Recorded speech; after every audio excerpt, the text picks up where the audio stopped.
এই যে নখ কাটছে বসে বসে, কিন্তু ওর যে বিয়ের টাইম হয়ে গেছে ও সেটা বুঝতেই পারছে না। না, ওর কিন্তু কোনো তাড়াহুড়ো আমি দেখতে পাইনি, ও একদম রিল্যাক্স, কোনো ব্যাপারই না। আমি আসবো আর যেন সাজিয়ে দেবো, কোনো সময়ই লাগবে না। তারপর এই যে আমরা বাড়ি থেকে আবার চলে গেলাম ভেনিউর উদ্দেশ্যে। ভেনিউতে পৌঁছে খুব তাড়াতাড়ি করে সমস্ত কিছু সেট আপ করে নিলাম। সারাদিন কাজের মধ্যে এতটাই ব্যস্ত ছিলাম যে আমার একটু জল খাওয়ারও পর্যন্ত সময় ছিল না। তাই এই দিদি, মানে এটাও আমার একটা পিসিরি মেয়ে, আমাকে ভাত ডাল এনে ভালো করে মাখিয়ে খাইয়ে দিচ্ছিল। তারপর উফ, কি যে শান্তি, মন দিয়ে কাজটা শুরু করলাম।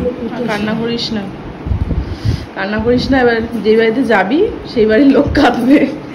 কি অসভ্য, আমার হাবি লাগে গেলে কাঁদবে, কি বাজে কথা।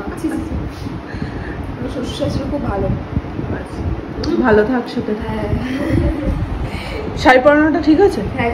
শাড়িটা একদম প্লিট প্লিট করে পরানোর পর ওর কাছ থেকে আমি বেশি কিছু শুনতে চাইনি যে কিভাবে সাজবে, তার কারণ আমি জানি যে আমি যেভাবেই ওকে সাজাই না কেন ওর সেটাই পছন্দ হবে।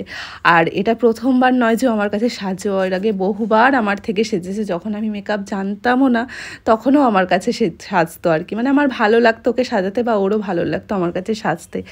আর এই স্পেশাল দিনটায় ওর কাছ থেকে আমি জাস্ট শুনেছিলাম যে ওর হালকা কিছু ক্রাইটেরিয়া, যেটা সবারই থেকে থাকে, আর ও আমাকে সেটা বলেছিল যে চোখটা একটু হালকার উপরে রাখতে, একটু নিউডের মধ্যে রাখতে, বাকি আমার মতো করতে সবটাই। আর এই যে দেখো চোখটা আমি ওর হালকা শিমারি করেছি, সাথে কলকাটাও আমি করে নিয়েছি। আর তোমাদের সাথে কলকা আর ফেস মেকআপটা আমি এখন শেয়ার করছি, একটু দেখে নাও, কারণ এরপর হয়তো আমি আর সময় পাবো না তোমাদের পুরোটা দেখানোর। এই যে আমার মুখের মেকআপটা পুরোপুরি কমপ্লিট হয়ে গেছে, এখন শুধুমাত্র চুলটাই বাঁধছিলাম। আর তোমরা দেখে জানি ওকে কেমন লাগছে, এখন অবধি চুল তো বাঁধিনি, তাও তোমরা বলো।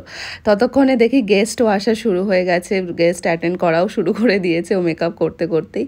আর এখন শুরু হলো আমার তাড়াহুড়ো, এতক্ষণ ছিল না।